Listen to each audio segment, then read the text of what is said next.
उनकी जिन्होंने मतलब ये कमेंट किया है, आपकी सपना ननंद और कांची ननंद में बड़ा कौन है। और खाने पे याद आई तो सासू जी की, मतलब कि आप लोगों का कमेंट था मेरे लिए कि बोला आपकी सासू जी खाना क्यों नहीं देती है। बोला कोई मतलब जो समझदार होगा वो तो ऐसे ही पूछता है। ठीक है, एक्शन रील्स बन रही उसकी ना। अपना रवीना की शादी हो गई है तो शादी के श्रृंगार से वैसे ही सब बड़े ही लगते हैं। मैं भी शादी से पहले ना बहुत बड़ी लगती थी क्या, अभी भी लगती हूँ। सबसे पहले आप सभी को मेरा प्यार भरा नमस्ते। मेरा नाम है अनीता। क्या स्वागत आपका देवभूमि उत्तराखंड के इन खूबसूरत पहाड़ से। तो दोस्तों मेरे ब्लॉगिंग की शुरुआत हो रही सुबह के करीब, टाइम कितना हो रहा अभी होगा 8:30 से। और अभी हमारी बैल वगैरह भी चली गई है बोने, क्योंकि आजकल ना यही काम है खेतों का। तो आज संडे भी है और कांच भी गई है और निक्की भी और सपना भी सब चले गए हैं। बाबा आराध वहाँ पे है, मैं भी अभी काम ही कर रही हूँ। और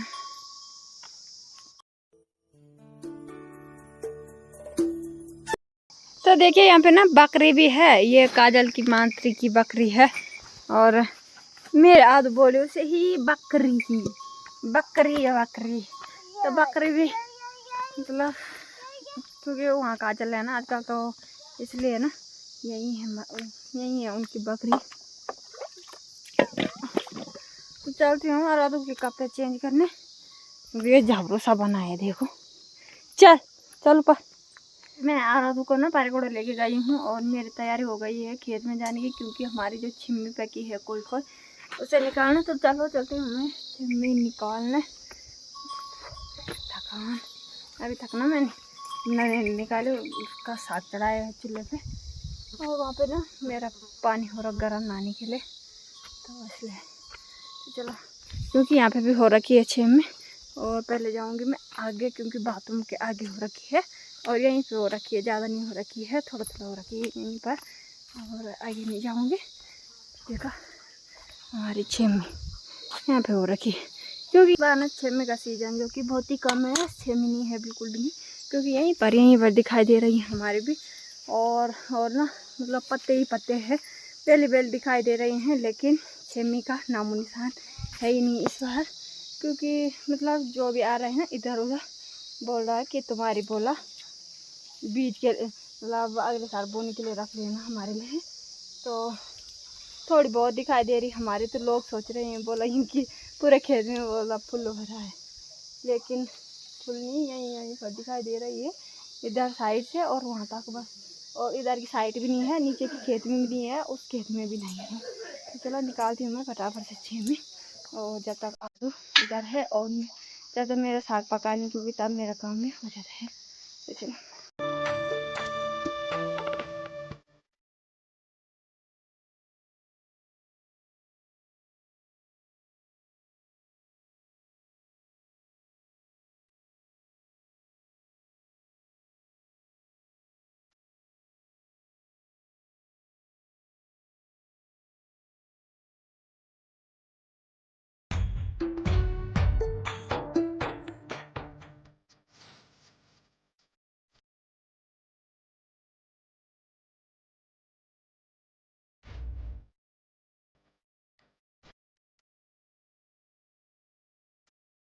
तो दोस्तों जब तक मैंने यहाँ की निकाली और तब तक आराध आ गई है।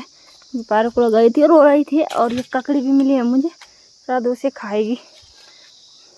चल अब उधर की साइड चलते हैं। कुछ मैंने घर लेके गई हूँ, एक वो छलना इससे, तो अब थोड़ा बहुत रह गई है निकालने के लिए, क्योंकि वहीं पे आंगन के साइड में चलती हूँ अब। चलो चल, चप्पल तो छोड़ दी। ये देखो निकाल दिया मैंने इतना छिमी, और ये देखो वहीं यहीं पर सो गई थी मेरे काम करते करते। नहा भी गई हूँ मैं और कपड़े भी धुले हैं बाबा के। दादी जी वो उतनी अच्छी मिलाई मैंने, और दादी जी लगी है उन्हें छिलने पे, देख सकते हैं आप।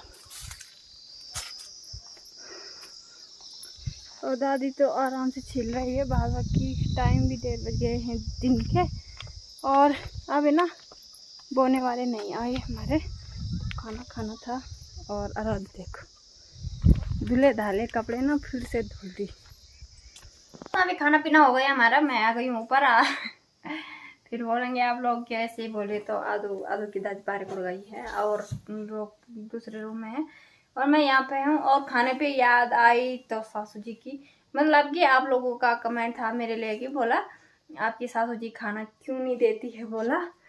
तो चलो आज बता ही लेती हूँ मैं कि मेरी सासू जी खाना क्यों नहीं देती, क्यों प्रॉब्लम होती है सासू जी को खाने देने में।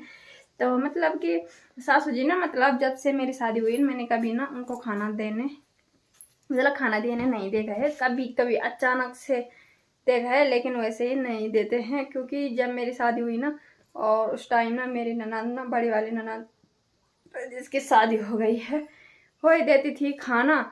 और उसके बाद ना मतलब हो ही देती थी, और तब तक हो ही देती थी खाना, मतलब जब तक उसकी शादी नहीं हुई। और जैसे ही उसकी शादी हो गई और उसके बाद खाना देना स्टार्ट मैंने ही कर लिया था। क्योंकि पहले ना मेरी ननद देती थी खाना, तो मतलब जब मेरी शादी भी हुई तो मेरी ननद ही देती थी। और जैसे कि वो ससुराल चली गई और उसके बाद ना मैं ये देती हूँ। तो सासू जी ना आफत मानती है बोला खाना देने में, कुछ इसी तरह से सीन है। तो वो बोलते हैं जब तक हम देते हैं तब तक हम खाते हैं। तो इस कारण से मैं ही देती हूँ खाना पीना सबको, और खुद भी खाती हूँ उसी टाइम, मैं सबको देती हूँ उसी टाइम। तो ऐसे तो है नहीं कि हमारे घर में हम लोग को, मतलब जिस दिन मेहमान वगैरह आए उस दिन की तो उसी दिन है। लेकिन जैसे कि हम, मतलब हमारी फैमिली है तो हम रोज़ मैं ही देती हूँ। मतलब कोई मेहमान भी आए हमारे घर में तो मैं ये देती हूँ, और वैसे भी मैं ये देती हूँ। तो अभी तक ना पूरा बक्सा छान मारा अपने लिए सूट के लिए, लेकिन एक भी सूट नहीं मिला। करा दो इतने यहाँ पे खेल रहे हैं। और कांची का देखो रील्स बनाने का प्रोग्राम हो रहा है यहाँ पे। ये देखो उतनी तो खुद भी नहीं है जितनी मेरी चुन्नी डाली है उसने। ये देखो कांची के एग्स हैं, रील्स बन रही है उसकी ना। दोस्तों ये तो मैं बता दिया आप लोगों को, बोले मेरे सासू जी खाना नहीं देती है ये सब। तो बात बाकी रही है बात अब उनकी, जिन्होंने मतलब ये कमेंट किया है आपकी सपना ननंद और कांची ननंद में बड़ा कौन है। तो मेरी कांची ननंद में और सपना ननंद में मेरी सपना ननंद बड़ी है और कांची छोटी है।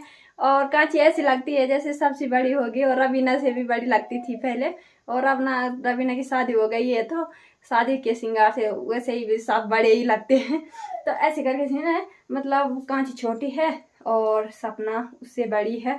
कांची लगती बड़ी है लेकिन सबसे छोटी है, और लगती सबसे बड़ी है लेकिन क्या बोले, जो छोटा रहता है वो वैसे ही लगता है। पहले ना मैं भी शादी से पहले ना बहुत बड़ी लगती थी क्या, अभी भी लगती हूँ। और मेरा भाई है ना, तो मेरा भाई मतलब मेरे से आगे का है, और सब बोलते हैं बोला तेरा छोटा भाई है क्या।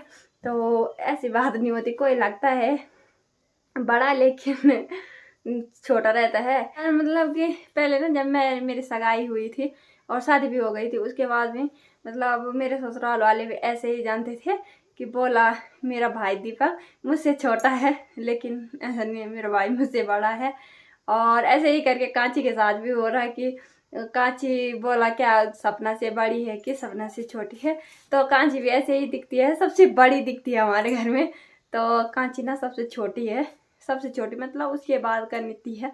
तो चलो दोस्तों आज के इस ब्लॉग को यहीं पे एंड करते हैं, मिलते हैं आपको नेक्स्ट ब्लॉग में। उम्मीद करती हूँ आपको मेरा ब्लॉग पसंद आएगा, वो ब्लॉग पसंद आएगा तो लाइक कीजिए, कमेंट कीजिए एंड अपने दोस्तों के साथ शेयर कीजिए। तो अगर आप हमारे चैनल पे नए हैं तो सब्सक्राइब करना ना भूलें। और मैं अनीता बघेल मिलती हूँ आपको अपने अगले नए ब्लॉग के साथ, और तब तक के लिए जय देवभूमि उत्तराखंड।